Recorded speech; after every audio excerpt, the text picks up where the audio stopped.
పాపం వాళ్ళకదేమో నిజంగా కనబడట్లేదు అక్కడ.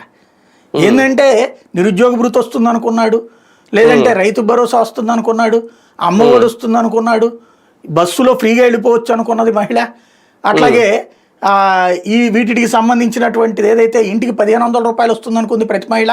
ఎంతమంది ఉంటే అంతమందికి అన్నారు కాబట్టి తనకో 1500, తన తల్లికో 1500, ఇదే తన తల్లికేమో 4000 రూపాయల డబ్బులు వస్తుంది అనుకుంది, అమ్మఒడి డబ్బులు వస్తుంది అనుకున్నది. ఇవేమీ రాకపోయినా సరే వచ్చినాయి అని నువ్వు అనుకోలేదంటే రాష్ట్ర ద్రోహి, దేశద్రోహి, లేకపోతే సమాజ ద్రోహి అని చెప్తుంటే ఇంకేమనాలా దాంట్లో. అదే కదా. కానీ పేదలకి పంచాలంటే సంపద సృష్టించే పరిస్థితే. ఇప్పుడు సంపద సృష్టించి మేము పేదలకు పంచుతాం అని చెప్పడం నిన్న. అప్పటి వరకు ఈ పథకాలు అడగొద్దానా? అట్లయితే 25 ఏళ్ళు 50 ఏళ్ళు ఆగాలి. అప్పటికి కూడా సంపద సృష్టి అవ్వడం వల్ల కాదు. సంపద సృష్టి అనేది ఇది ఒక నిరంతర భాగం. సంపద సృష్టి అంటే ఏంటి? ఈ ఏడాది నువ్వు ఎంత ఎక్స్ట్రా సంపాదిస్తావు? చంద్రబాబు దిగిపోయే నాటికి అప్పట్లో 2014-19 నాటికి 55,000 కోట్లేమో ఉండేది మన ఆ రాష్ట్ర జిఎస్టీ ఆదాయం. ఇప్పుడు 1,00,000 కోట్ల రూపాయల దాకా చేరింది కదా. నెలకి ఇప్పుడు నేను ఎంత వచ్చింది?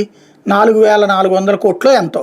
అంటే 12 నెలలకు వచ్చేటప్పటికి దగ్గర 70-80 వేల కోట్లు వస్తుందిగా జిఎస్టీ. అంటే జిఎస్టీలో మళ్ళీ స్టేట్ జిఎస్టీ, సెంట్రల్ జిఎస్టీ ఇదంతా ఉంటుంది.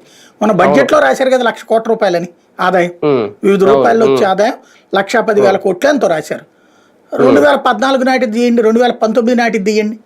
2014 నాటికి ఎంత సంపద ఉంది, 2019 నాటికి ఎంత సంపద ఉంది, ఇప్పుడు 2024 నాటికి ఎంత సంపద ఉంది. కానీ ఒక రకంగా జిఎస్టీ వాటా మనకు వచ్చే తగ్గుతుందా సార్? ఈసారి తగ్గే అవకాశం ఉందా? ఖచ్చితంగా. అంటే మనకి జిఎస్టీ వాటా తగ్గడం కాదు, జిఎస్టీనే తగ్గింది మనకి. జిఎస్టీ ఈ నెల కూడా -1 వచ్చింది. మొన్న ఎప్పుడో ఒక సర్వే లెక్క ప్రకారం ఈ సంక్షేమ పథకాలు సరిగ్గా అమలు అవ్వక జనాల చేతిలో డబ్బులు లేకపోతే